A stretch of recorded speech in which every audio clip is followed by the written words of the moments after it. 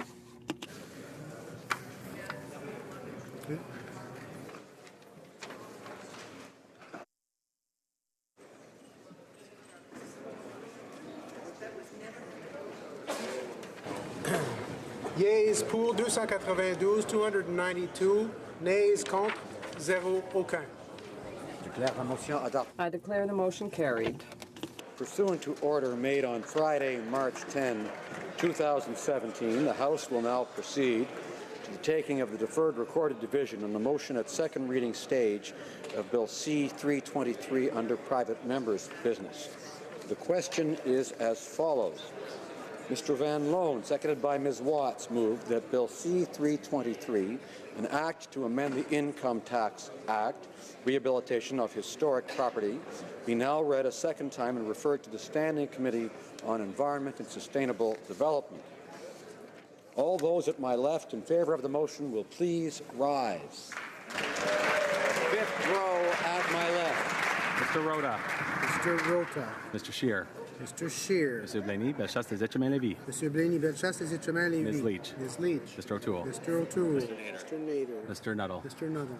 Mr. Soroya. Mr. Soroya. Mr. Schmale. Mr. Schmale. Mr. Shields. Mr. Shields. Mrs. Stubbs. Mrs. Stubbs. Mr. Vierson. Mr. Vierson. Mrs. Wagenthal. Mrs. Wagenthal. Mr. Waugh. Mr. Waugh. Mr. Weber. Mr. Weber. Mr. Mott. Mr. Mott. Mr. Bernier. Mr. Bernier. Mr. Trost. Mr. Trost. Monsieur Saint-Marie. Monsieur Sainte-Marie. Madame Posé. Madame Monsieur Posé. Beaulieu.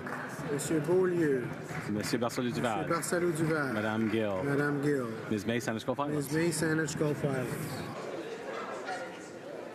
Fourth row at my left. Sorry. Mr. Stanton. Mr. Stanton. Mr. Albus. Mr. Albus. Mr. Zimmer. Mr. Zimmer. Mr. Falk. Mr. Falk. Mr. McGuire. Mr. McGuire. Mr. Barlow. Mr. Barlow. Mr. Yurdega. Mr. Yurdega. Mr. Glinsky. Mr. Glinsky. Mr. Arnold. Mr. Arnold. Mr. Berthud. Mr. Berthud. Mr. Cooper. Mr. Cooper. Mr. Diat. Mr. Diat. Mr. Genereux. Mr. Genereux. Ms. Harder. Ms. Harder. Mr. Godin. Mr. Godin. Mr. Kelly. Mr. Kelly. Mr. Kitchen. Mr. Kitchen. Mr. Kimmich. Mr. Kimmich. Mr. Macaulay, Edmonton West. Mr. Macaulay, Edmonton West. Mr. Leipert. Mr. Leipert. Mr. Julian. Mr. Julian. Mr. Weir. Mr. Weir. Ms. Ashton. Ms. Ashton. Mr. Cannings. Mr. Cannings. Mr. Johns. Mr. Johns. Mr. Caron. Mr. Caron. Mr. McGregor. Mr. McGregor. Ms. Blaney, North Island, Powell River. Ms. Blaney, North Island, Powell River. Mr. Stetsky. Mr. Stetsky. Third row at my left.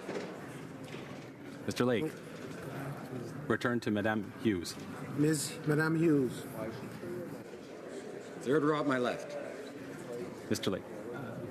Monsieur Lozon, Stormont-Dundas, South Glengarry. Monsieur Lozon, Stormont-Dundas, South Glengarry. Mr. Lukiski. Mr. Lukiski. Mr. Albrecht. Mr. Albrecht. Mr. Calkins. Mr. Calkins. Mr. Shipley. Mr. Shipley. Mr. Van Kestern. Mr. Van Kestern. Mr. Dreeshen. Mr. Dreeshen. Mr. McKenzie. Mr. McKenzie. Mr. Sweet. Mr. Sweet. Madame Boucher. Madame Boucher. Mr. Lobb. Mr. Lobb. Mr. Geneva. Mr. Geneva. Mr. Gould. Mr. Gould. Mr. Richards. Mr. Richards. Mr. Hobach. Mr. Hobach. Mr. Sopak. Mr. Sopak. Mr. Stewart. Mr. Stewart. Mr. Duval. Mr. Duval. Mr. Nantel. Mr. Nantel. Ms. Malcolmson. Ms. Malcolmson.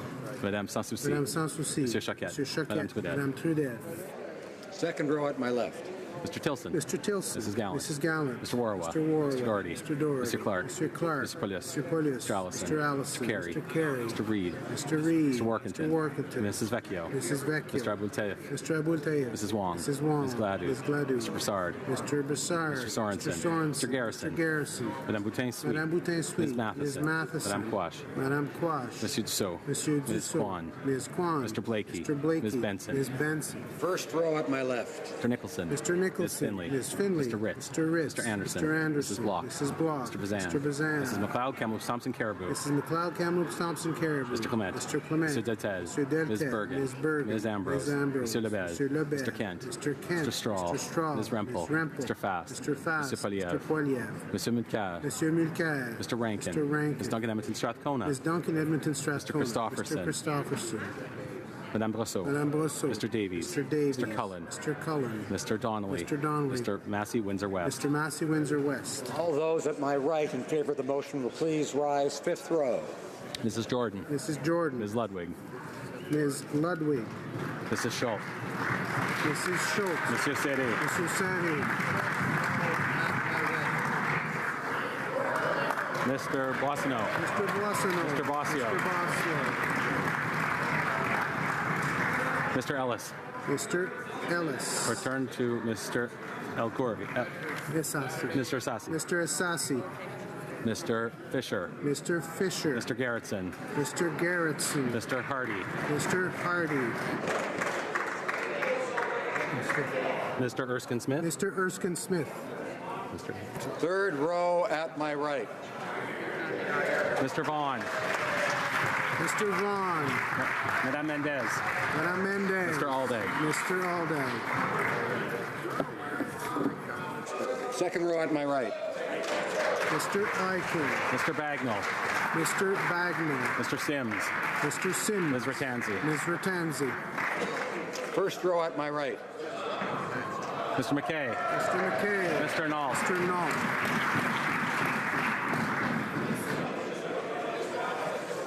All those at my left opposed to the motion will please rise. Fifth row. Mrs. Zaid. Mrs. Zaid. Mr. Tutu. Mr. Tutu. Fourth row at my left.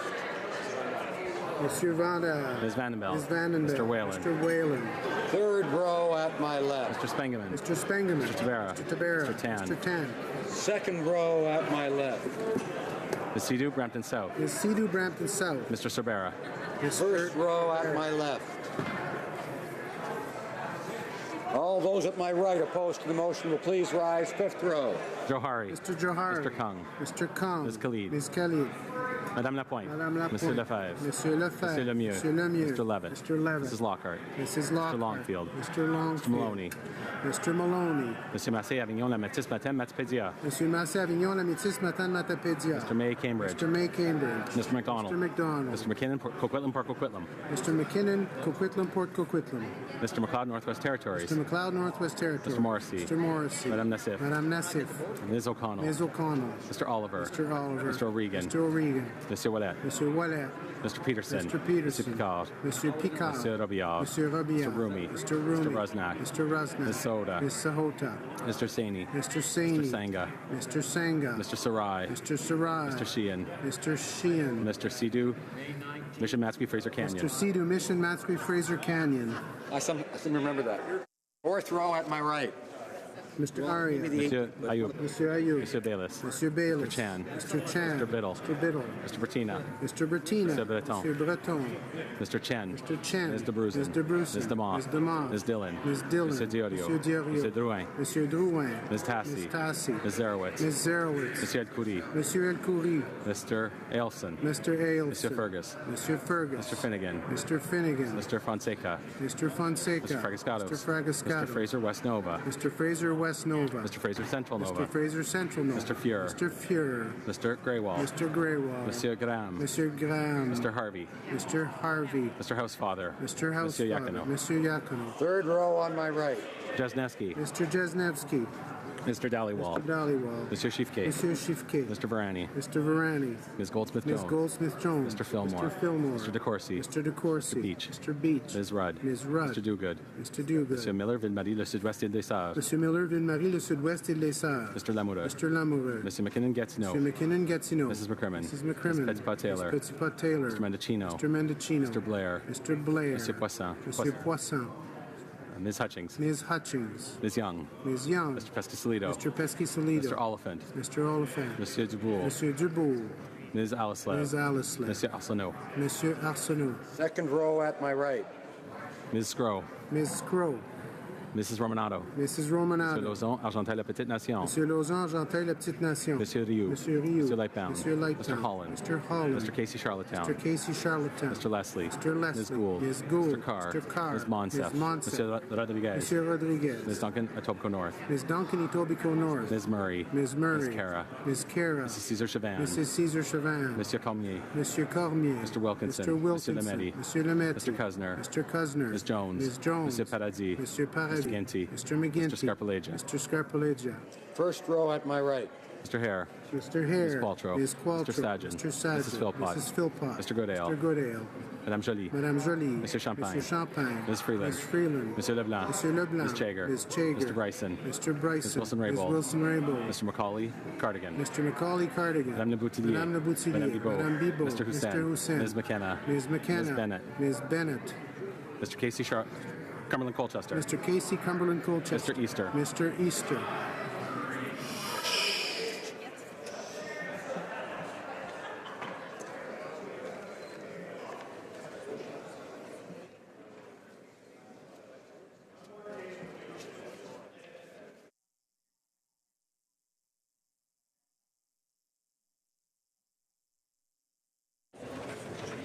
Yeas pour 150, 150. Nays contre 139, 139. I declare the motion carried.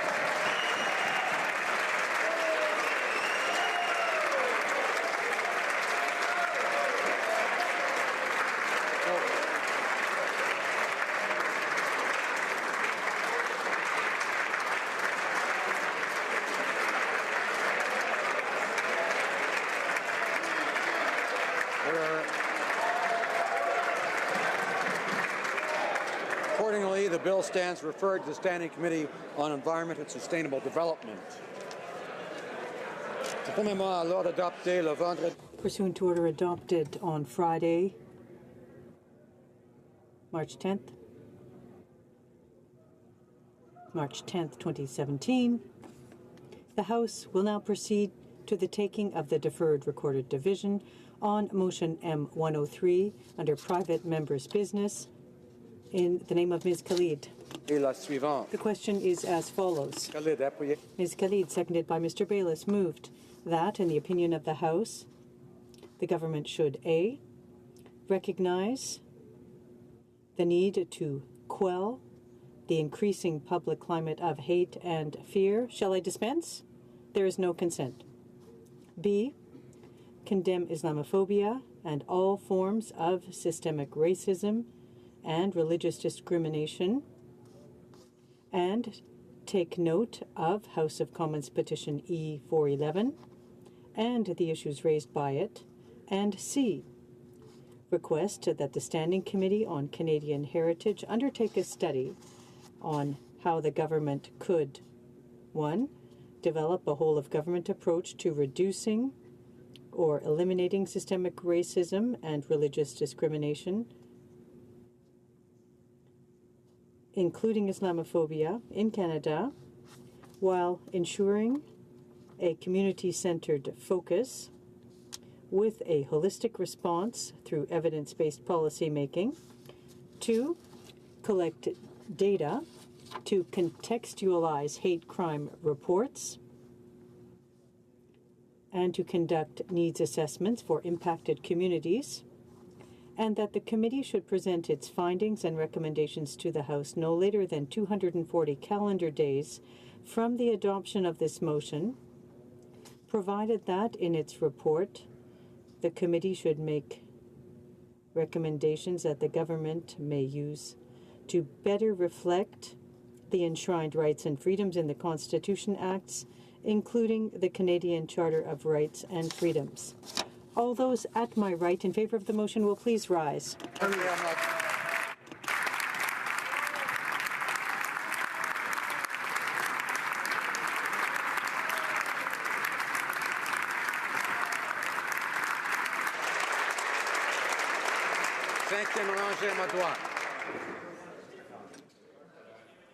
Lapointe. Madame Lapointe. Monsieur Lefebvre. Monsieur Lefebvre. Monsieur Lemieux. Monsieur Lemieux. Mr. Levitt.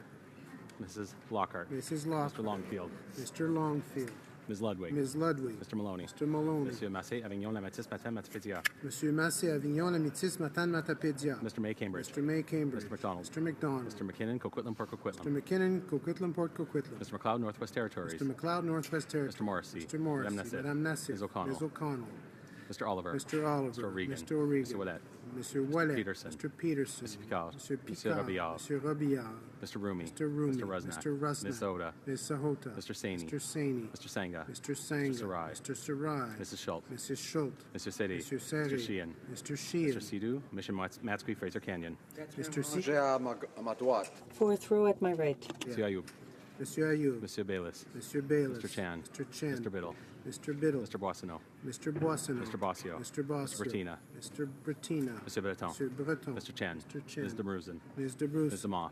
Ms. Demoff. Ms. Dillon. Ms. Dillon. Monsieur Diorio. Monsieur Diorio. Monsieur Drouin. Monsieur Drouin. Ms. Tassi. Ms. Tassi. Ms. Zerowitz. Ms. Zerowitz. Mr. Assassi. Mr. Assassi. Monsieur Elkoury. Monsieur Elkoury. Mr. Ellis. Mr. Ellis. Mr. Erskine Smith. Mr. Erskine Smith. Mr. Ailson. Mr. Ailson. Monsieur Fergus. Mr. Fergus. Mr. Finnegan. Mr. Finnegan. Mr. Fisher. Mr. Fisher. Mr. Fonseca. Mr. Fonseca. Mr. Fragascatos. Mr. Fragascatos. Mr. Fraser, West Nova. Mr. Fraser, West Nova. Mr. Fraser, Central Nova. Mr. Fraser, Central Nova. Mr. Fuhr. Mr. Fuhr. Mr. Garrettson. Mr. Garrettson. Mr. Graywall. Mr. Graywall. Mr. Hardy. Mr. Hardy. Mr. Graham. Mr. Graham. Mr. Harvey. Mr. Harvey. Mr. Housefather. Mr. Housefather. Monsieur Yakino. Monsieur Yakino. Troisième rangée. Third row at my right. Mr. Jesnevsky. Mr. Dhaliwal. Mr. Dhaliwal. Monsieur Chiefke. Monsieur Shifke.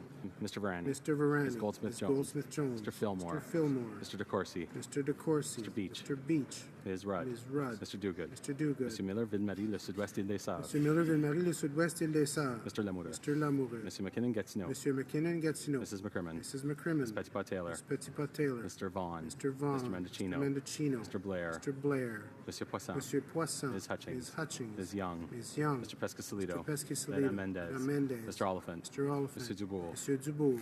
Mr. Aldag. Mr. Aldag. Ms. Ms. Allislav. Mr. Amos. Mr. Amos. Monsieur Arsenault. Monsieur Arsenault. Deuxième rangée à ma droite. Second row at my right. Mr. Eiking. Mr. Eiking. Mrs. Romanado. Mrs. Romanado. Monsieur Lauzon, Argenteuil, La Petite Nation. Monsieur Lauzon, Argenteuil, La Petite Nation. Monsieur Rioux. Monsieur Rioux. Monsieur Lightbound. Monsieur Lightbound. Mr. Holland. Mr. Holland. Mr. Casey Charlottetown. Mr. Casey Charlottetown. Mr. Leslie. Mr. Leslie. Ms. Gould. Ms. Gould. Mr. Carr. Mr. Carr. Ms. Monsef. Ms. Monsef. Monsieur Rodriguez. Monsieur Rodriguez. Ms. Duncan Etobicoke North. Ms. Duncan Etobicoke Ms. North. Murray. Ms. Murray. Ms. Cara. Ms. Cara. Mrs. Caesar Chauvin. Mrs. Caesar Chauvin. Monsieur Cormier. Monsieur Cormier. Mr. Wilkinson. Mr. Wilkinson. Monsieur Lametti. Monsieur Lametti. Mr. Cousineau. Mr. Cousineau. Ms. Jones. Ms. Jones. Mr. Bagnall. Mr. Bagnall. Mr. Paradis. Monsieur Paradis. Mr. McGinty. Mr. McGinty. Mr. Scarpalagia. Mr. Scarpalagia. Mr. Sims. Mr. Sims. Ms. Ratanzi. Ms. Ratanzi. Premier rangée à ma droite. Here. First row at my right. Qualtrough. Ms. Qualtrough. Mr. Sajan. Mr. Sajan. Mrs. Philpott. Mrs. Philpott. Mr. Goodale. Mr. Goodale. Madame Joly. Madame Joly. Monsieur Champagne. Monsieur Champagne. Ms. Freeland. Ms. Freeland. Monsieur Leblanc. Monsieur Leblanc. Ms. Chager. Ms. Chager. Mr. Bryson. Mr. Bryson. Ms. Wilson-Raybould. Ms. Wilson-Raybould. Mr. Macaulay Cardigan. Mr. Macaulay Cardigan. Madame Le Boutillier. Madame Le Boutillier. Madame Bibot. Madame Bibot. Mr. Hussein. Mr. Hussein. Ms. McKenna. Ms. McKenna. Ms. Bennett.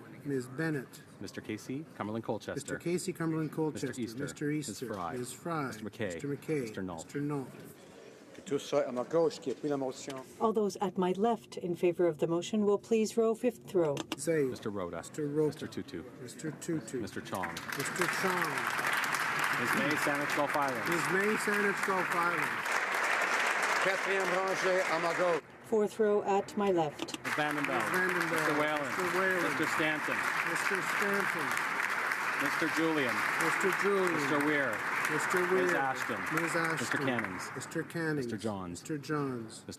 Monsieur Caron. Monsieur Caron. Mr. McGregor. Mr. Ms. McGregor. Blaney, North Island, Powell River. Ms. Blaney, North Island, Powell River. Mr. Stetsky. Mr. Stetsky. Madame Hughes. Madame Hughes. Troisième rangée à ma gauche. Third row at my left. Bingaman.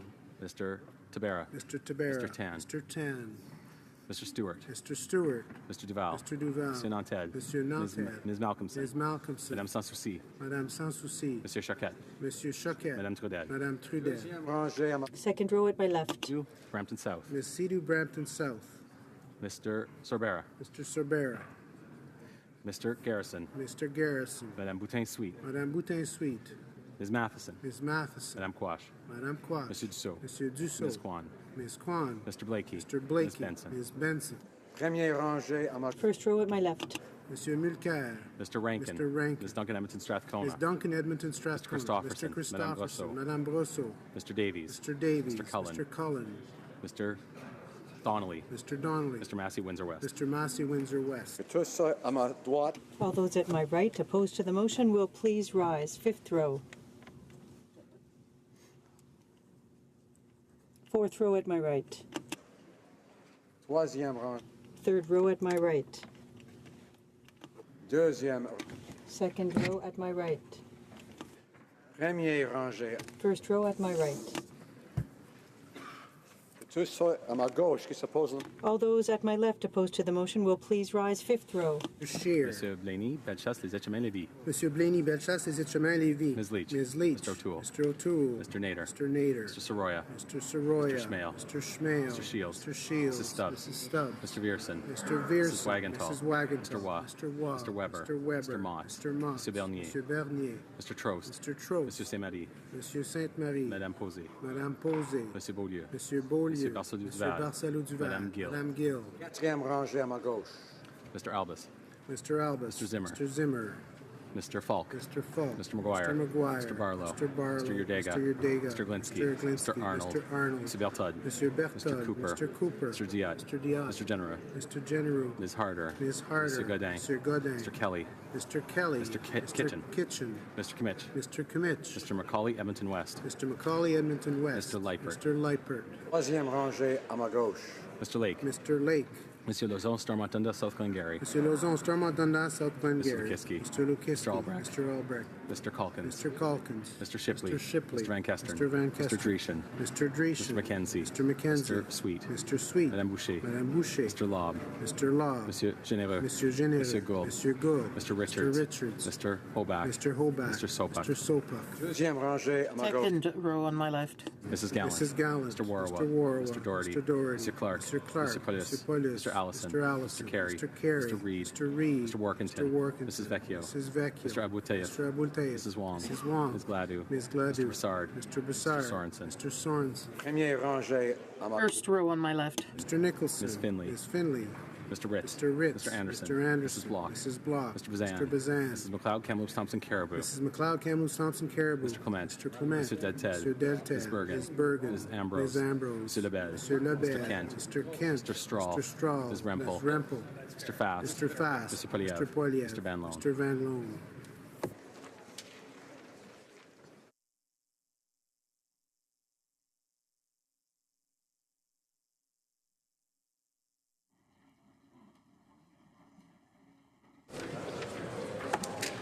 Yeas pour 201, 201. Nays contre 91, 91. So the motion carried.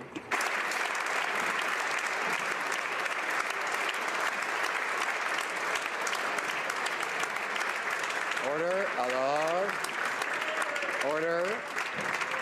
Order, alors. And now I believe the opposition House Leader is rising with the usual point of order.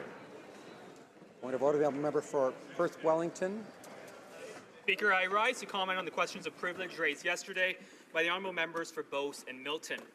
As you know, both honourable members were delayed by security from coming to the House and as a result missed a vote.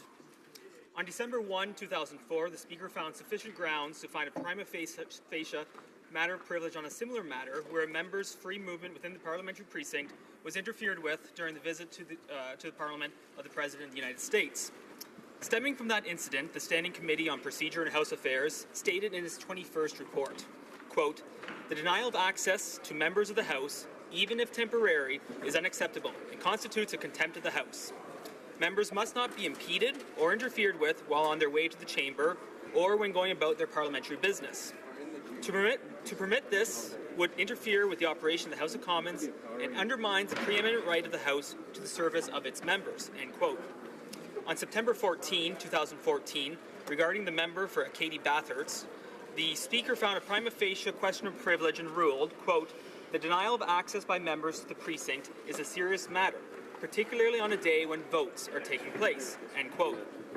On May 12, 2015, the Speaker found that a prima facie question of privilege existed after the member for Skeena-Bulkley Valley and the member for Toronto Danforth complained that, while attempting to access the parliamentary precinct through the East Block entrance in order to attend a vote in the House, the shuttle bus they were on was stopped temporarily by an RCMP officer. While acknowledging the need to keep Parliament secure, the member insisted this physical obstruction constituted a denial of reasonable, timely access to the parliamentary precinct, thereby impeding these members from performing their parliamentary duties. In 2012, there was a question of privilege raised by the member for Winnipeg Centre regarding the difficulties experienced by certain members in gaining access to the parliamentary precinct during the visit to Canada by the Prime Minister of Israel, Benjamin Netanyahu, in 2012. On March 15, 2012, the Speaker ruled that this constituted a prima facie question of privilege. In view of the strong body of jurisprudence that presented today, I trust that you will find there are sufficient grounds for a prima facie matter of privilege. In conclusion, yesterday 2 members of the opposition were denied the right to vote. This is a very serious matter, particularly at a time when the government is attempting to ram through reforms that will cripple the opposition's ability to hold the government to account. I look forward to learning more details of this matter, and if necessary, I will return to the House to add further submissions based on those details. Thank you, Mr. Speaker. Thank you, member for Perth Wellington. I see the honourable member for Hamilton Centre rising on the same question of privilege. Yes, Speaker. Thank you very much, Mr. Speaker. As you know, sir, we've dealt with this issue on a number of occasions, most recently not that long ago. And while I wasn't a party to the incident that's on the floor now, sir, I've been involved in the discussions at PROC and the issuance of those reports. And I know how seriously you take this, but you also know, sir, how seriously we took this at PROC. And in fact, I can't quote exactly, but I made the comment that I would be very surprised, given my experience in this place, that no matter how much assurances we got, somehow we were going to find ourselves right back here again. And again, it seems like that has happened. Now, I don't want to go on at any great length, sir, but as you know, there are times when we know that there won't be the regular procedures here, regardless of what they are. And over and over and over again, Speaker, we had the assurances from the people responsible that one of the first things they would do is always ensure that the constitutional right of members of Parliament to have access to the House, especially when there's a vote, would be paramount. And yet, Speaker, time and time and time again, we find ourselves right back here again, and in the instant case, the security argument can be made. But our problem is that we keep saying, if you plan this ahead of time, and we're told they do, then we wouldn't have these incidents. And so I won't go on, except I wanted to shore up the arguments of the honourable member and add my voice and support to having this matter go to Proc, where, yes, once again, we'll go through this, and we will keep doing it, sir, until we finally have the 100% guaranteed access that the Constitution provides for every member of this House. I thank the honourable member for Hamilton Centre for his intervention, and I appreciate his determination to be persistent on this important matter. And I will be coming back to the House with my ruling on the question of privilege, of course. And I believe the honourable opposition House Leader will be rising now. She may want on the usual Thursday question. Very good. Thank you, Mr. Speaker. And I will just say, I normally am very, very quick and direct in asking my Thursday question. I will just say today, I think with everything that's gone on, the real big issue that the opposition is facing in terms of how we're wanting to be able to speak and be part of some of the discussions that are going on at committee, that does relate to what's going on in the House and in the future of the House. So. It's almost at the point where I wonder if it's worth me asking the question, because I wonder if the government House Leader really truly does want to know what the opposition thinks. So I'll just leave that there and then say that I would like to ask the House Leader if she could please tell us what business the government has the rest of this week and the week that we return. Thank you. House Leader. Speaker, as I have said in this House time and time again, I, of course, want to work with all members of Parliament. I know we each have a role to play.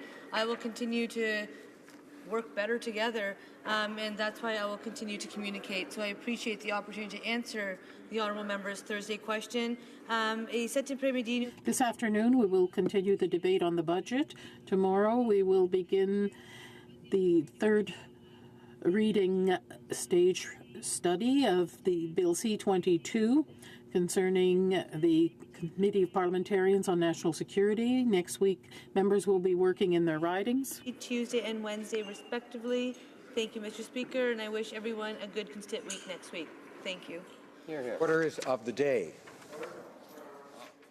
Point of order, the honourable member for Flamborough-Flamborough. Thank you, Mr. Speaker. Mr. Speaker, I'd like to add my comments to the question of privilege raised by the House Leader earlier today. Caught on video was the Minister of Indigenous and Northern Affairs' attempt to intimidate my House Leader. This outburst was intended to prevent the opposition House Leader from doing her job. The House Leader of the official opposition moved a motion that put into the spotlight of the nation, waiting to hear the presentation on Budget 2017, the fact that the government was attempting to use the budget presentation as a shield to hide their underhanded attempt to change the rules of this House. Changes that would cripple the opposition's ability to hold the government to account, give backbenchers an extra day off a week, and only require the Prime Minister to show up in this House once a week. And she was successful in exposing the government's skullduggery. I understand why the Minister would be angry. It should be noted that responding to threats is among the first matter of parliamentary privilege dealt with in Canada. Page 198 of the second edition of Joseph Magnat's Parliamentary Privilege in Canada tells us of an incident in 1758 where the Nova Scotia House of Assembly proceeded against someone who made the threats against a member. In a ruling September 19, 1973, Speaker Lamoureux, page 6709 of debates, stated that he had no hesitation in reaffirming the principle that parliamentary privilege includes the right of a member to discharge his or her responsibilities as a member of the House free from threats and attempts at intimidation.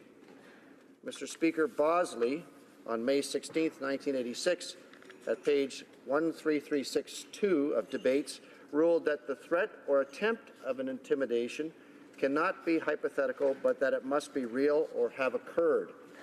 On March 24th, 1994, at page 2705 of debates, Speaker Perron said, "Threats of blackmail or intimidation of a member of Parliament should never be taken lightly. When such occurs, the very essence of free speech is undermined. Without the guarantee of freedom of speech, no member of Parliament can do their duty as expected." I can go on and on, but this point is, Mr. Speaker, just because a government is given a majority, it does not mean that cabinet ministers have the authority to intimidate members of the opposition.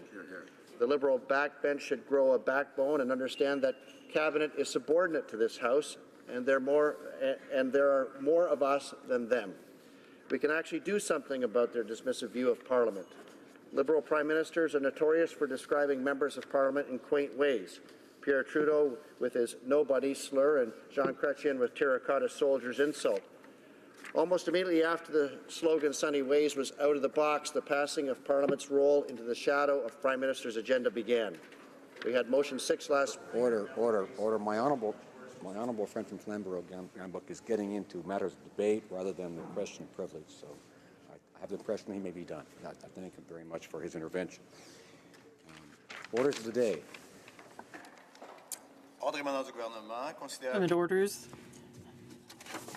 Consideration of Ways and Means motion on the government's budget policy.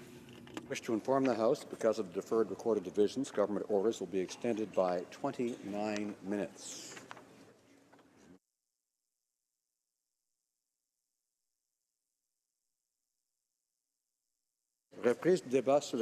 Resuming debate on the sub-amendment. Honourable member for Don Valley East.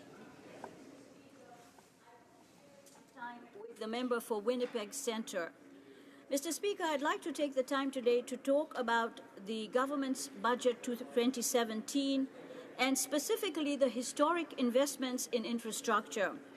In budget 2016, we had invested the first tranche of funds for infrastructure to support the repair of our aging pipes and roads, the buildings and refurbishing of affordable housing, the upgrading of public transit, and the improvement of Indigenous communities.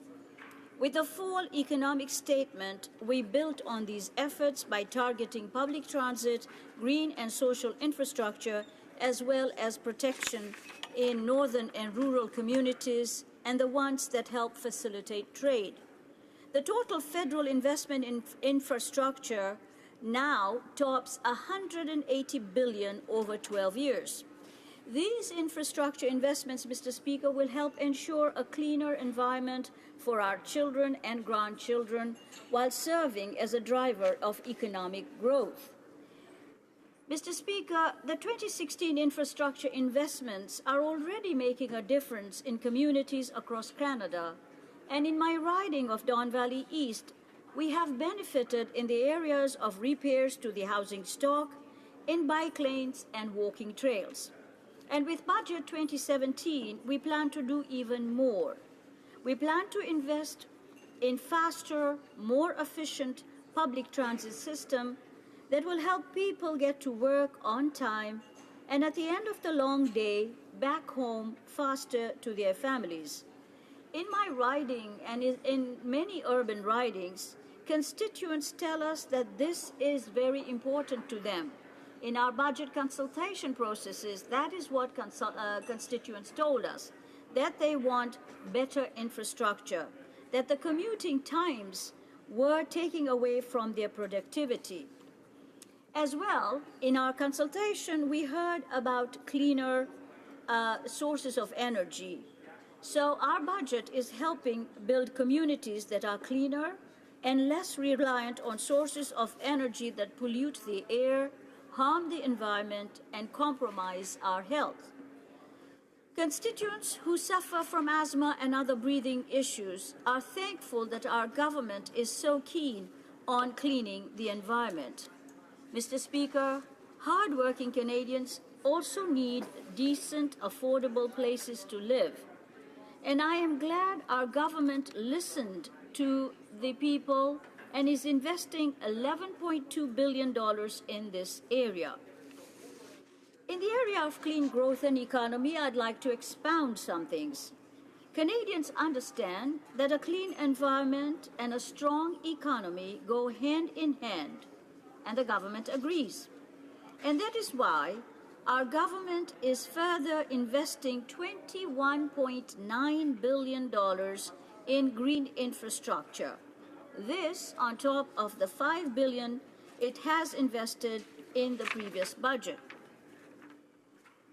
The investment of $21.9 billion in green infrastructure will support the implementation of the Pan-Canadian Framework on Clean Growth and Climate Change.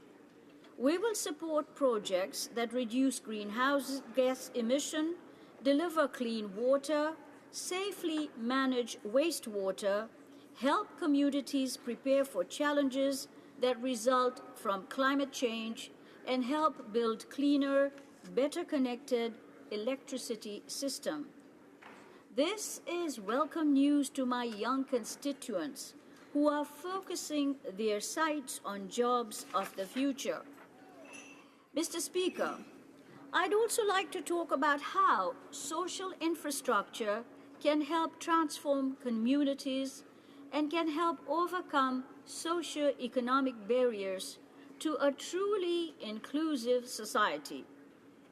From early learning and childcare for our children in their first years, to home care that supports us in our final years, social infrastructure helps Canadians at every stage of their lives. Building on an initial investment of $3.4 billion over 5 years announced 1 year ago, the government will invest $21.9 billion over 11 years to support social infrastructure in Canadian communities, including early learning and childcare, affordable housing, cultural and recreation infrastructure, and home care. In my riding of Don Valley East, there are many families that have to choose between one parent working or both parents working. And if both parents are working, they have to look for affordable childcare. Childcare spaces are expensive or unavailable. The question is of supply and demand. I am very proud that the budget 2017 provides $7 billion over 10 years towards the creation of childcare spaces. This will greatly help not only my constituents, but Canadians who are aiming to join the middle class. The investment of $7 billion is over and above the investment we made in 2016. The government will work in cooperation with provinces, territories, and Indigenous partners to provide help to families most in need. A portion of the investment will be dedicated to improve access to culturally appropriate early learning and childcare programs for Indigenous children, both on and off reserve. Finally, Mr. Speaker, safe, affordable housing is a cornerstone of sustainable, inclusive communities and a prerequisite to middle-class prosperity. Yet too many Canadian households struggle to find affordable housing. To address this challenge, Budget 2016 invested $2.2 billion over 2 years, starting in 2016 and 17 in the affordable housing sector. We also provided funding for low-cost loans and new financing tools to encourage municipalities, housing developers, and not-for-profit housing providers to develop more affordable rental housing units. And we launched nationwide consultation on a new inclusive national housing strategy to help guide the way forward.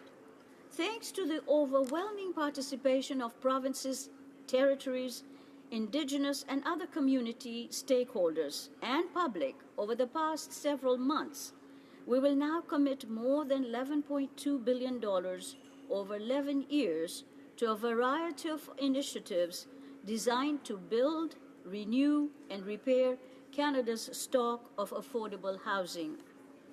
This investment is a blessing for the constituents in my riding. We have seen the affordable housing stocks shrink. We have seen it in dire need of repair and renewal. Many Canadians in urban centre know how difficult it is to buy or rent properties. Our strategy will provide a roadmap for governments and housing providers across the country. As housing needs vary greatly by community, the government is committed to working with the provinces and territories to ensure that the unique needs of communities all across Canada can be met. Mr. Speaker, the unprecedented investment in infrastructure that we are making in Budget 2017 is about more than improving public transit and repairing aging roads and sewer systems. It is also about building better communities by providing Canadians with cleaner water to drink and cleaner air to breathe, and by increasing access to childcare, affordable housing, and other key social infrastructure. Mr. Speaker, our budget will strengthen and grow the middle class. Our 2016 investments have already created good, well-paying jobs to the tune of 250,000 jobs. And this ensures that we have a burgeoning middle class. The trajectory is positive. If we wish to be economic engines, we need to be an inclusive growth strategy, and that is what Budget 2017 is doing. Thank you, Mr. Speaker. Questions and comments. Question commentaire. The honourable member for Sarnia-Lambton. Well, thank you, Mr. Speaker, and I'd like to thank my colleague opposite for her speech. In terms of the infrastructure spending that's been announced, one of the things that really concerns me is that of the more than $80 billion over 10 years, only $2 billion is for rural communities. And I have a lot of rural within my riding of Sarnia-Lambton, and they're really struggling to keep up with all their infrastructure. So I wondered if the member could comment on what the government's reasoning was on disproportionately only giving rural communities $2 billion out of that $81 billion. The honourable member for Don Valley East. Thank you, Mr. Speaker, and I thank the honourable member for her question and her concern. As far as I can see in the summary of the budget, there is $20+ billion that has been invested in this budget, and that investment is because the municipalities, the Federation of Municipalities talked to the federal government and has insisted that the provinces and the municipalities decide how these funds are going to be distributed. And because we are talking to them, we're consulting with them, it is important that this money, with the help of all the MPs, goes to the right place and benefits all the communities. Thank you for your question. Questions and comments. The honourable member for Skeena-Bulkley Valley. Very much, Mr. Speaker, and I thank my colleague and her staff for the speech that she read to us. An important thing that I've done in my budget document, I think all Liberals should do this to sort of help speak truth to this budget, is draw a line just before the next election, because any of the promises that fall in the 4th, 5th, 6th, 11th year out from this budget are not worth the paper that they're written on. So the Liberals will do this constantly. They'll put out some large figure. We're going to invest X billions of dollars in this, and it's all backloaded. 85% of the money that the Liberals just talked about in their budget, and my friend referred to, 85% falls after the next election. As if somehow the Liberals could promise money 5, 6, 7 years out. So my question is to my friend. She talked about childcare, because this is an important thing. During the last campaign, the Liberals were very critical of the NDP plan because they said we rolled it out too slowly. Even though our plan is 10 times more generous than the first year the Liberals get to spending money on childcare. But my question for her is this. If I look through the budget, and I've got the budget document here, as you do, Mr. Speaker, I'm sure as well, and I look at spending on supporting families through early learning and childcare, that's their money. 2016, 2017, the Liberal budget says zero. 2017 through 2018, the Liberal budget says zero.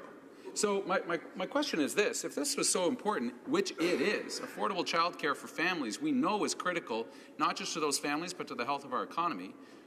Budgets are about choices. And the Liberal finance minister, the Liberal government, made the choice to spend $0 allowing Canadians to access affordable, safe childcare for their families.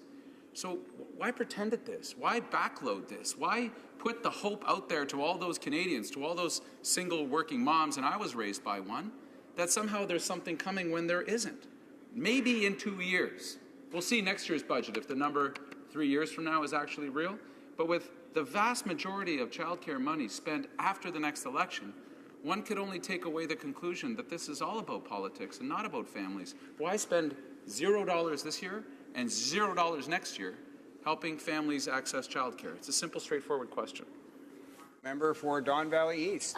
Thank you, Mr. Speaker. And as an accountant, I do not know how the member opposite is calculating the figures.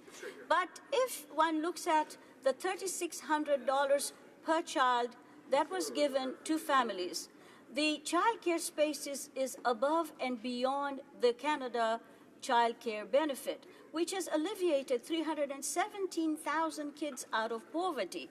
But coming back to child care spaces, I was part of the Paul Martin government, and I remember clearly that when the budget was presented and child care spaces, 250,000 child care spaces were given, the NDP was the one that rejected that budget, went into bed with the Conservatives, and now, 10 years later, they have zero to show for. Thank you, Mr. Speaker. Resuming debate, the honourable member for Winnipeg Centre. Thank you very much, Mr. Speaker. As we gather here to debate the merits of the 2017 budget, let us recognize that we are here on the traditional territory of the Algonquin peoples. It is a meeting place of First Nations, Inuit, Métis peoples. It is also the national capital of all Canadians. This budget is about investing not just in traditional budget items like bridges and roads, but in people. People, Mr. Speaker, because they have become la raison d'être. They are the most important thing in this budget. And Mr. Speaker, as I was rereading the throne speech from December 4th, 2015, I read the words of our Governor General, and David Johnston said, "First and foremost, the Government of Canada believes that all Canadians should have a real and fair chance to succeed. Central to that success is a strong and growing middle class." Now, we can see that this budget goes a long way to deliver on that ideal. It makes a great difference in the lives of many, many people. For instance, we're significantly boosting federal support to provinces and territories by $2.7 billion over 6 years to help more unemployed and underemployed Canadians access the training and employment services and supports they need to find and keep good jobs. We're also investing $225 million over 4 years to identify and fill skill gaps in the economy to help Canadians be best prepared for the new economy, Mr. Speaker. And also, there's the Canada Caregiver Credit, which is a new credit that will provide better support to those who need it the most, and will give to caregivers whether or not they live with their family member, and it will help families with caregiving responsibilities. This new Canada Caregiver Credit will provide tax relief on an amount of $6,883 in 2017 in respect of expenses for care of dependent relatives with infirmities, including persons with disabilities. Now, Mr. Speaker, the forces of inertia, of immobilization, of standing still, of 10 years of darkness which characterize what happened in the past decade, of the Ancien Régime, they may give voice to an opposition, but as the Governor General has said, let us not forget that Canadians have been clear and unambiguous in their desire for real change. Canadians want their government to do different things and to do things differently. And this was on December 4th in 2015. Now, Budget 2017 proposes to increase financial support for Canada's clean technology sector by making available more financing to clean technology firms. Nearly $1.4 billion in new financing on a cash basis will be made available to help Canada's clean technology firms grow and expand, Mr. Speaker. And Budget 2017 also proposes to invest $400 million over 5 years, starting in 2017, Mr. Speaker, to support projects that develop and demonstrate new clean technologies that promote sustainable development, including those that address environmental issues such as climate change, air quality, clean water, and clean soil. Budget 2017 also proposes to adopt clean technology in Canada's natural resource sector, $200 million over 4 years, starting in 2017, going to Natural Resources Canada, Agriculture and Agri-Food Canada, and Fisheries and Oceans Canada. Now, Mr. Speaker, this is not all. In housing, if we look at what we're proposing to spend, Budget 2017 proposes to invest more than $11.2 billion over 11 years in a variety of initiatives designed to build, renew, and repair Canada's stock of affordable housing and help ensure that Canadians have affordable housing that meets their goals. I think about the 1,500 homeless people that I find in my riding who are asking for housing not just in the suburbs, but housing in their neighborhood, where they can receive supports so they can be successful as well, where they do not have to end up in a prison or in the emergency wards taking up valuable resources, but where they can find the resources that society should provide them, and they can be housed and healthy as well. And this is what our plan and our budget is going to be doing. Now, our Governor General goes on to say because it is both the right thing to do and a certain path to economic growth, the government will undertake to renew nation to nation the relationship between Canada and Indigenous peoples, one based on recognition of rights, respect, cooperation, and partnership. This is perhaps one of the greatest budgets that we have ever seen for Indigenous peoples and perhaps all Canadians. $828.2 million over 5 years, Mr. Speaker, to improve health outcomes for First Nations, Inuit people and communities, including mental health services. And the opposition should be excited about this. Another, in education, $165 million over 5 years to support post-secondary education and skills training for Indigenous peoples.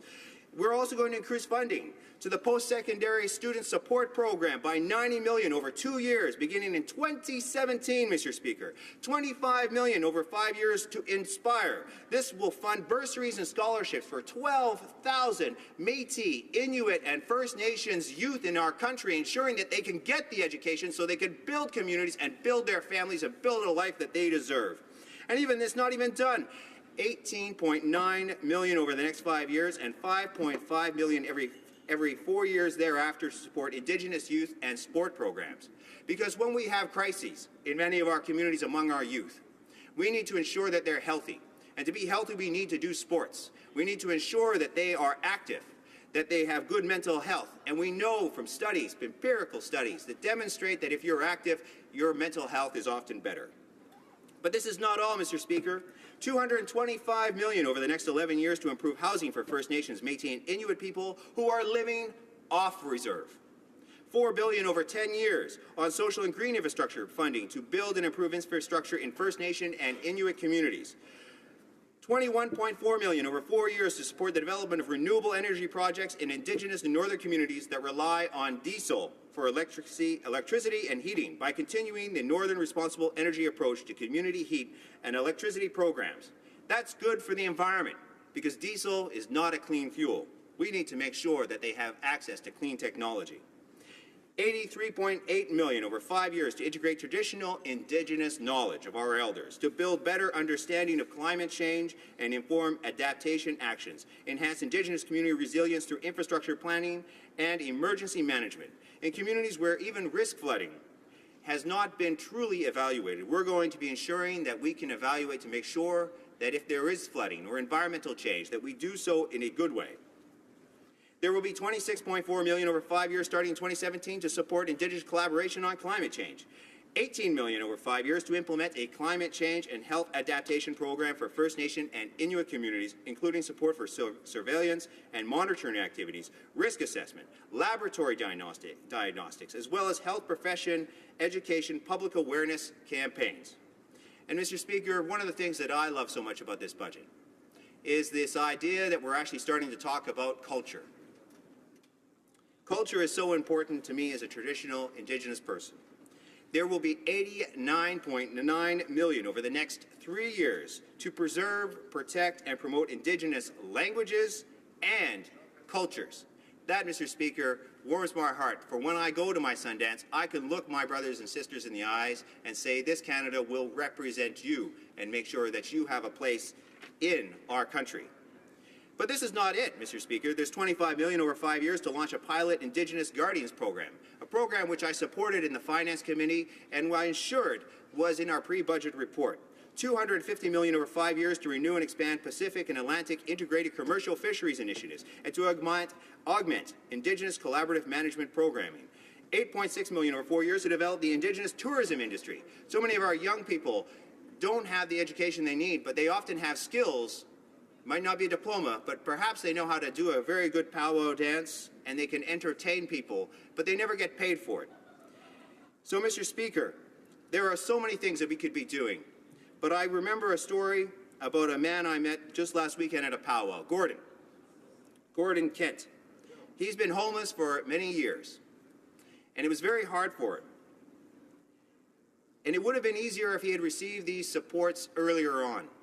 He would have been able to get off the streets and off his drug addictions. And the thing he wants to do most of all, and I met him at the powwow where he was dancing, where he was trying to rehabilitate himself and become a better person. He wants to make sure that our young people do not follow the path that he chose, that they can choose the good path right when they are young, so that they can look to him for an example of sometimes of not what to follow, but of what you should do later on in life. And so, Gordon, to you, I say this budget is truly for you. Hopefully, we will be successful for many more of our young people. So, tapwe aki kitwam hai hai. Thank you very much, Mr. Speaker.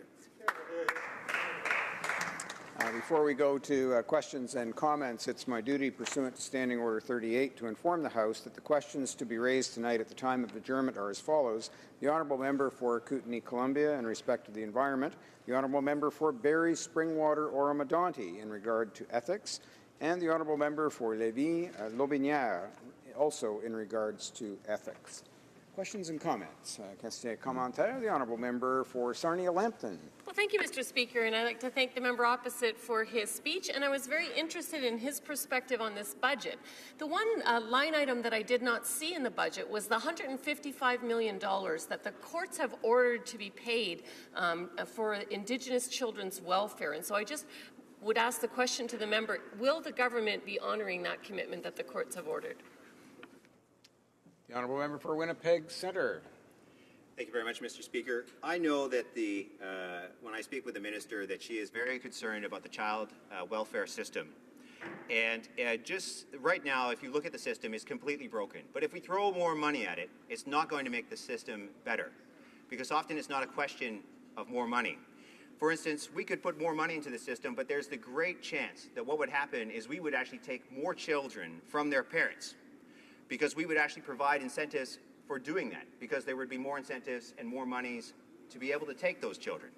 And currently in Manitoba, there's 11,000 kids in care of the state.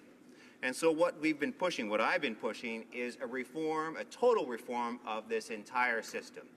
I have members of my staff working on this. I have cases on child and family services. And I know we all care about this, but it is going to be something that we're going to have to sit down as Indigenous peoples and have a deep and profound conversation about how we raise our children, how we look after them, who's supposed to look after our children. Because our children in many communities have become a natural resource, our greatest natural resource. But not in the good way, if we often use in this House. They've become a natural resource in the sense that they're a product passed from person to person who can generate money. But this doesn't mean that as well, I don't want to imply that the foster families aren't doing a good job, because there are many great foster families. But we really need to be very thoughtful and considerate about the direction we move in. And as I hope one day we'll have the funding that goes along with it, but we have to really reform that system beforehand. Thank you, Mr. Speaker. Questions and comments. The honourable member for Skeena Bulkley Valley. Thank you, Mr. Speaker. I'd like to follow up on this line of question with my friend. So just so we understand this, the Liberals yesterday were in court fighting the Canadian Human Rights Tribunal on what they've ruled now twice is a racist policy in Canada perpetrated by the federal government, in that if you are a First Nations child, you get less money than a non-First Nations child for support, for the welfare of children. 35–40% of the people I represent in northern British Columbia are First Nations. Many of those nations and communities have been working on the reforms my friend talks about. And one of the things they consistently tell me is that as they work to incorporate their children in culture, in the community, is there is a lack of funds coming from Ottawa. And we know exactly how much that is. And Cindy Blackstock has been an incredible champion on this. I am confounded that the Liberal Party, the government right now, has said that they believe in the Human Rights Tribunal. They have rejected their orders multiple times and are spending money today on lawyers in court fighting to make child welfare equal for all Canadian children, regardless of race.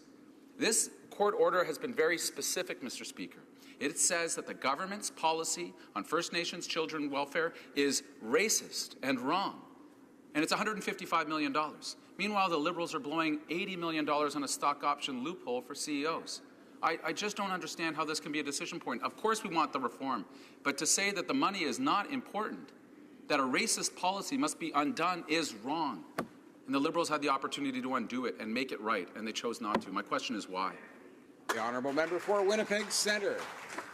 Thank you very much, Mr. Speaker. In January, and in February, I had the opportunity of visiting 41 First Nation communities throughout Saskatchewan and Manitoba, where I not only skied, but I also walked over 900 kilometers. And in that trip, I had the opportunity of discussing with chiefs and council members, elders, youth, people who are running child and family services systems. And what I discovered, in fact, there are things that are being built in communities, water treatment plants, new schools. There are things that are happening, more educational opportunities and economic development. But when I was talking with the CFS workers and CFS agencies and authorities, what I discovered was there is money that is going. They have seen a funding increase. But obviously we're at the start of a conversation about this, and I wish we could snap our fingers and fix all the wrongs of the past. And unfortunately, that's not going to be the case. Now, the member alluded that, we're blowing an opportunity. Well, the way often we look at budgets is people will criticize us if we spend money on certain peoples. And for instance, I don't consider, as an example, spending or blowing $89.9 million over the next 3 years to preserve, protect, and promote Indigenous languages and cultures as giving away or not something that's good for the Canadian state. And this actually is part and parcel. You can't isolate things by themselves. You actually have to take a holistic view, which is an Indigenous view. It is the ideal of the one in a unified sense. And so we must, when we consider the spending, they must be taken as a unified whole. What we do here has an impact over here and an impact over there. Thank you, Mr. Speaker. Resuming debate. Reprise de débat. Alors, la députée de Mégantic-L'Érable. The honourable member for Mégantic-L'Érable. Thank you, Mr. Speaker. It's a pleasure to rise today on the subject of the budget and the things that I like about the budget and the things I don't like about the budget. And so I'm going to start off with the things that I like. I always like to... The honourable member for Central Okanagan, Similkameen Nicola, on a point of order. Thank you, Mr. Speaker. On a point of order, I clearly heard you say that it would be the member for Mégantic-L'Érable, and we hear, and my colleague from Sarnia Lambton, I love hearing from her as well, but I'm a bit confused by this. Mr. Speaker, I move, seconded by the member for Oxford, that the member for Mégantic-L'Érable now be heard.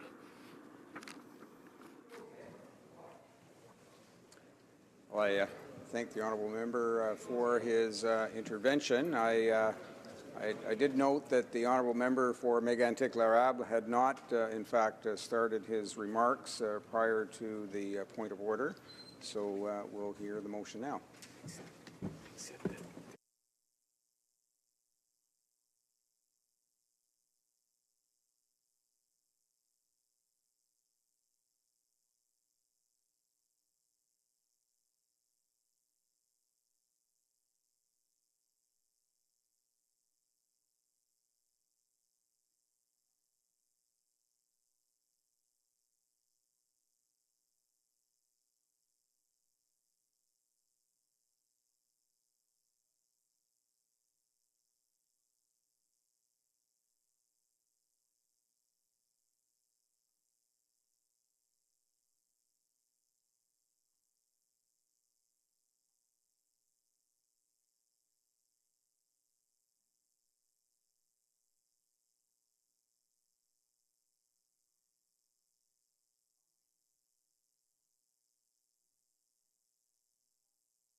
Okay, and in this particular case, I rescind my notion that I would hear the motion. In fact, the honourable member for Central Okanagan, Similkameen Nicola, had proposed that, in fact, the honourable member for Mégantic-Larab should have the opportunity to speak. Indeed, the honourable member was recognized to speak, but a different honourable member rose and took the spot.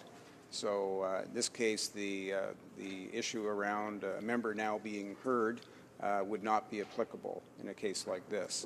Had another member, had the honourable member indicated that another member be recognized to speak, other than the honourable member for Mégantic-Larab, perhaps the outcome would have been different. In this case, the honourable member for Mégantic-Larab was recognized. He chose not to rise in his place, and another member of the same party took that spot. So in this case, the motion is not applicable. I see je vois l'honorable député de I see the honourable member for Mégantic-L'Érable rising on the point of order. Mr. Speaker, in fact, I did rise to speak. However, my colleague also stood up and she started to speak. There was confusion, but I had risen. I sat down to make room for my colleague to speak. So, Mr. Speaker, I think that I do want to make my speech, but she has already begun her speech, which sounds fascinating. It would be, I would like to take my spot, but it's been given to my colleague.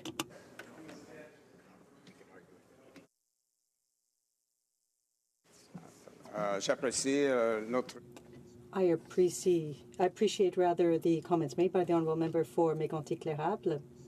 At this time, the decision stands. We will continue on resuming debate. The honourable member for Sarnia-Lambton. Well, thank you, Mr. Speaker.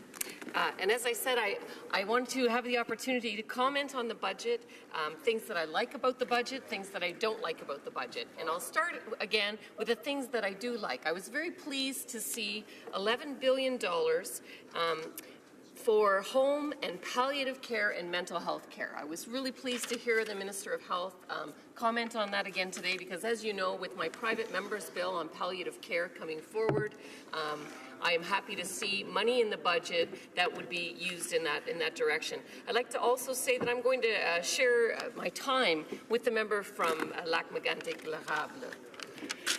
And so let's start then with some of the things that I'm concerned about with this budget. First of all, the whole point of the budget and the Liberal campaign promises was to run a deficit, to grow the economy, to get infrastructure money in place, to create jobs. And so we saw a $23 billion deficit last year, but really the infrastructure money, according to the parliamentary budget officer, was not flowing at a very good rate. So we really did not get the growth in GDP that we expected. And in fact, if we look at budget 2017, projecting a deficit next year of $28 billion, and still the growth rate for GDP that's projected is not above what it was before we talked about spending all this money. So I think we're spending a huge amount of money and we're going into a huge deficit, and it's really not producing the results that we intended.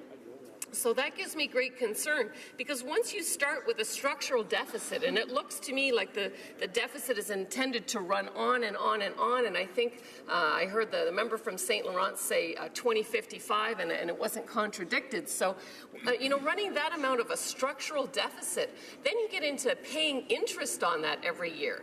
And it'll start off with $10 billion of interest that could be used for other things that goes to pay down the debt, and then it becomes $50 billion by the time that the deficit is the $1.5 trillion that has been suggested. So this is just a bad direction for Canada. We're not getting the results that we want out of it. We really need to focus on things that are going to create jobs.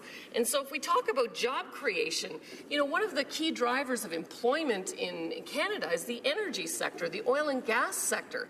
And this budget does absolutely nothing. In fact, I would argue that by removing some of the incentives for oil well drilling and things like that, they are killing the oil and gas sector.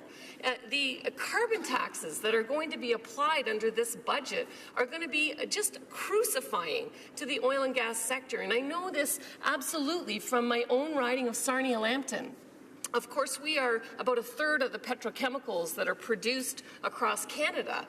And we have 3 oil refineries, we have a number of chemical plants, and we are actually the hub where the Marcellus natural gas is coming through, as well as the Utica gas coming through, to create various kinds of jobs and all kinds of employment in our community. So now we see companies like Nova Chemicals that has a $2 billion plant that is on the offering, and they can decide to build it here, or they can decide to build it in the Gulf Coast.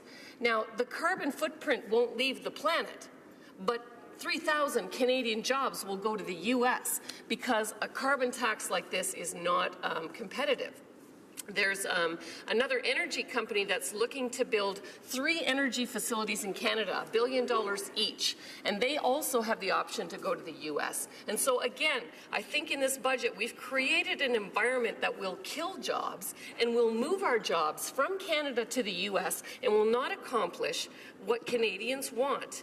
I think we've created a bad environment for small businesses. If we think about small businesses creating 90% of the employment in Canada, then it's certainly concerning that the Liberals did not come through with their promise to reduce the small business tax rate, because they have in fact increased the costs that small businesses have to pay through the CPP payments that they'll have to pay for each employee, as well as the EI that they'll have to pay for each employee. So the combination of all of these factors are creating problems for small business, and I would say that that also is not going to result in jobs. One of the other comments in this budget is about skills and training and the importance of having the right skills and training so that we can put people into these well-paying jobs. And I really do applaud skills training, and I do think we need to match the skills and the training of the people to the job opportunities that exist.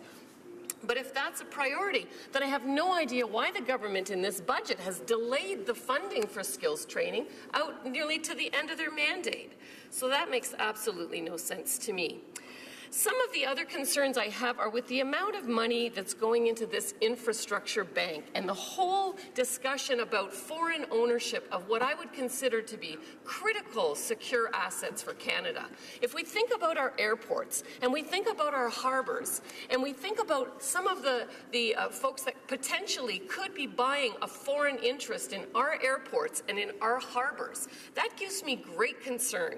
And I certainly think that there doesn't seem to be the oversight in the infrastructure bank of who determines who gets that deal, and I think that that is very, very concerning in every way. Let me talk a little bit about the gender equality part, and again I'll say something nice and then I'll say the things I think are missing. As a woman, I'm pleased to see that they've actually dedicated pages in the budget to talk about women and to have done a gender-based analysis and to come with 60 measures that are intended to help women here in Canada. But that said, we know that senior women are some of the most impacted and the ones that are struggling the most in terms of making ends meet, living from day to day. And there's absolutely nothing in this budget for seniors, and certainly nothing for senior women, so that gives me pause. I was lucky enough to be on the Pay Equity Committee, and so we studied and we made recommendations, and there was a large number of recommendations that were made. One of them was about legislation, but there were many other things that could be done. And so although I see pages 217 to 221 are devoted to pay equity, there's absolutely no action taken immediately to address some of the things that could be done within the government. And so that was disappointing for me. I was pleased to see childcare as something brought forward in the budget. But again, this is a huge issue that's keeping women from entering the workforce.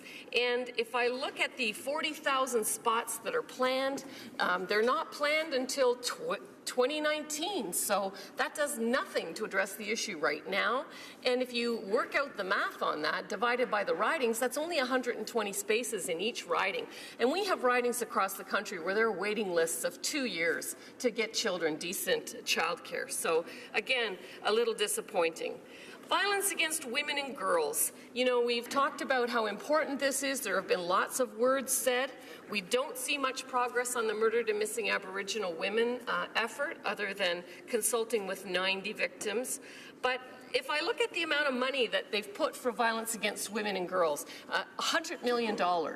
Let's measure that and how that stands up against some of the other priorities in the budget. There's 4 times as much money to go have Statistics Canada collect data as there is to address violence against women in Canada. That, to me, is just totally the wrong priority.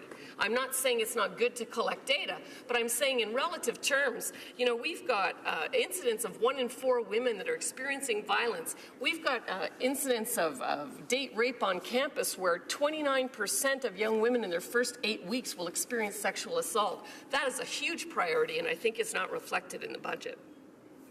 Finally, I want to talk a little bit about innovation, because this budget is supposed to be an innovation budget, and I'm a fan of innovation. I think that's definitely where we need to go as Canadians to figure out where we can succeed, and I'm all for that. So in order to have innovation succeed in Canada, there's 3 elements we really need. We need good ideas.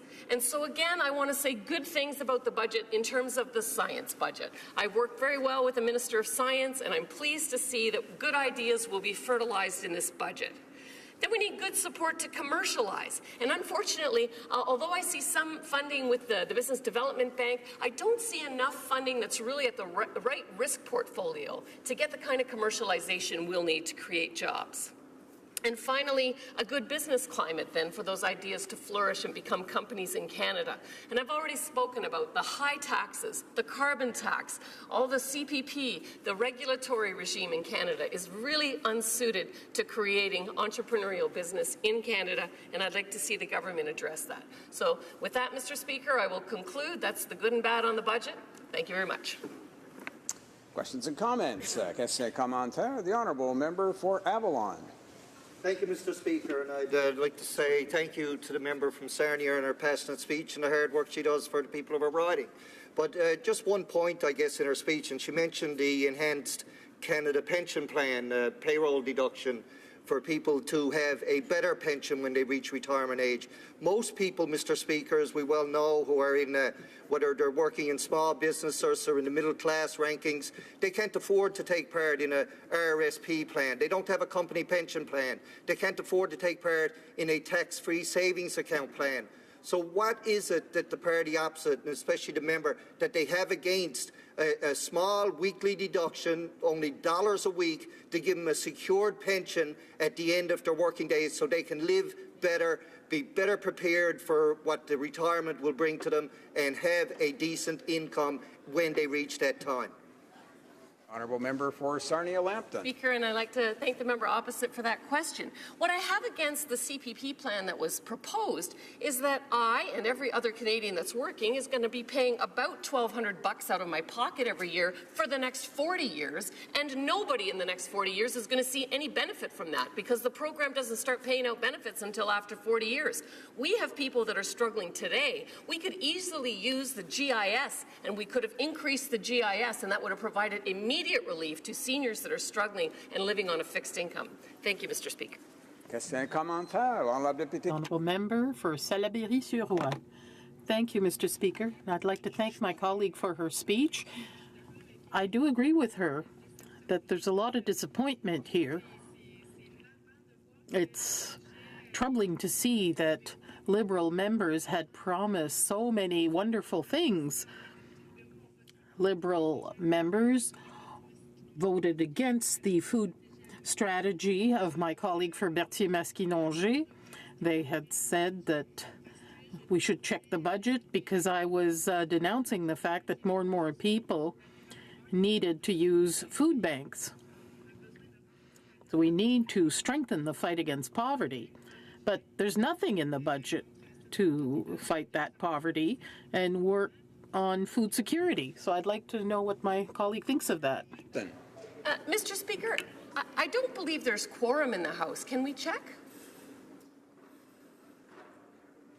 I'll start.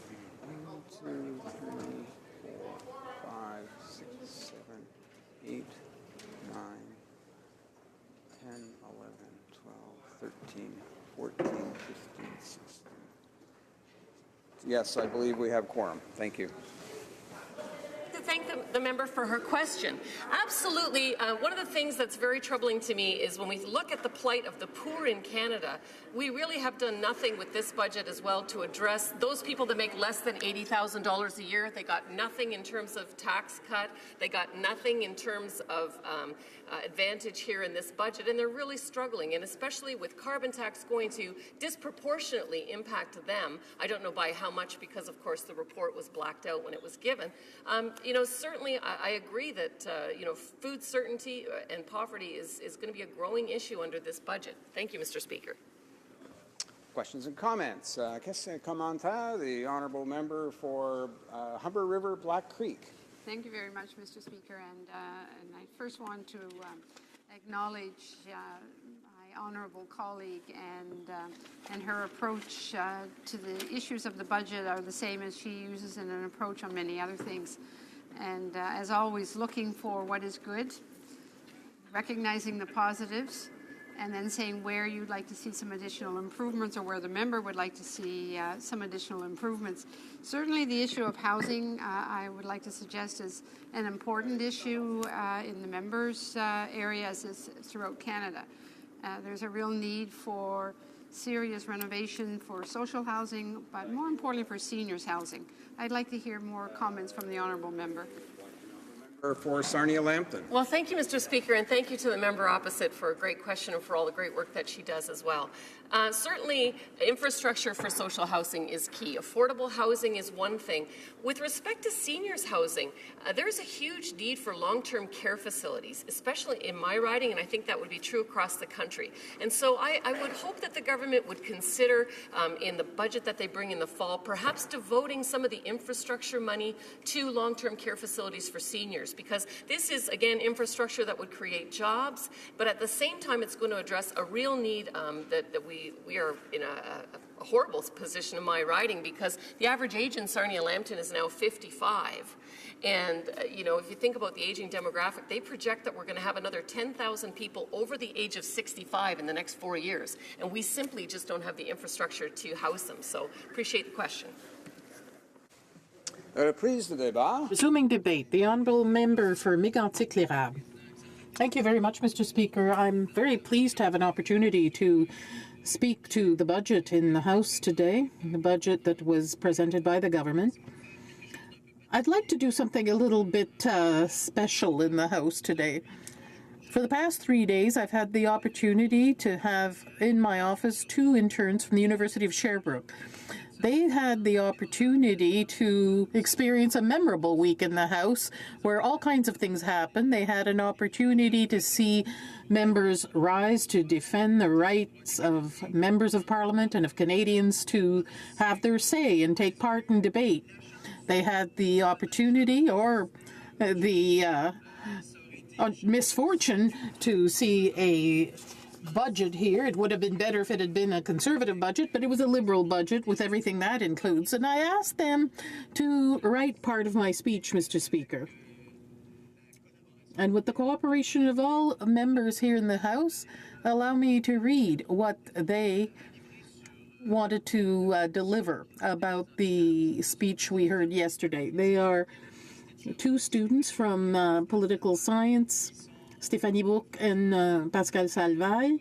They are great representatives of the succession we may have in politics in Quebec. I salute them for their passion and their interest and the work they have done in 3 days, but they were fantastic, Mr. Speaker. So, Stéphanie and Pascal, respectively, in law and international relations, told me about their worries about the second Liberal budget. They're particularly concerned about the future of small and medium-sized businesses. The growing deficit will affect their generation for years. They're already facing the loss of many full-time jobs, 42,000 in the past year alone. The Minister of Finance introduced his budget saying that he wanted to have a more innovative economy, more dynamic economy. But in the current circumstances, it's impossible to achieve those objectives if we don't have some tax relief and a return to a zero deficit. And I quote, "The government broke its promise to reduce taxes for SMBs as initially provided for in the previous government and as promised by the Liberal government in 2015 when they were elected." That's a quote from the Huffington Post, Mr. Speaker. By not providing for any aid for SMBs, it's difficult to see how we'll have a climate for entrepreneurship and innovation. Fostering this would mean diversification of our economy and creating jobs that would benefit young Canadians. What the Liberals don't seem to understand is today's deficits are the taxes and sales taxes of tomorrow. I'm reading the speech produced by my two interns.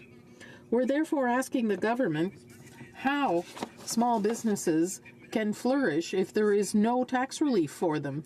The instauration of solid ground for competitiveness would be the only way to help SMBs compete with the U.S. To cite the vice president of the Canadian Federation of Independent Business, and they found quotes to support what they were saying, the Canadian economy needs to be stimulated so that we can continue to prosper collectively. Let's hope that the government will send signals that will make the leaders of our SMBs the confidence needed to grow their businesses. So while the government is boasting about investing in public transit, it also decided to abolish the 15% tax credit for transit passes that adds another burden on young Canadians. This contradictory message, and they're the ones who saw this, this contradictory message means that they don't care about daily commuters. For students, $200 can make a big difference in their budget. Mr. Speaker, I'm finishing the part that my interns wrote by mentioning their conclusion, Pascal and Stéphanie. It's high time that the government regain control of public finances and stop increasing the tax burden. Enriching the economy and supporting job creation are the only ways to counter the current unemployment crisis that young people 15 to 24 years old face. We expect nothing less from the government if they truly are concerned about young Canadians who will become the entrepreneurs of tomorrow. So I think this is worth a round of applause for our two interns who, in very little time, this was their first experience here in Parliament, and in very little time, I think they managed to put their finger on the real problems in this budget, Mr. Speaker. Mr. Speaker, to continue on in another vein, but really in the same vein, this is the second budget by the Prime Minister. What will this change in your life? Honestly, it won't change much for you. Life will continue for the federal government that also continues to spend your money as it hasn't managed to get into your own pockets any deeper. It will borrow from our children. That's where the finance minister found his source of revenue in order to satisfy his insatiable appetite for money. You remember the promise in 2015. It's important to remind the House of this. We would have a series of very small deficits of $10 billion to stimulate the economy and go back to balanced budgets by 2019. The 2017 budget confirms that the Liberals are the worst managers of public finances that Canada's ever known. I'd have many other things to say, Mr. Speaker, but in closing, I'd like to put forward this motion, supported by the member for St. Albert Edmonton that this debate be now adjourned.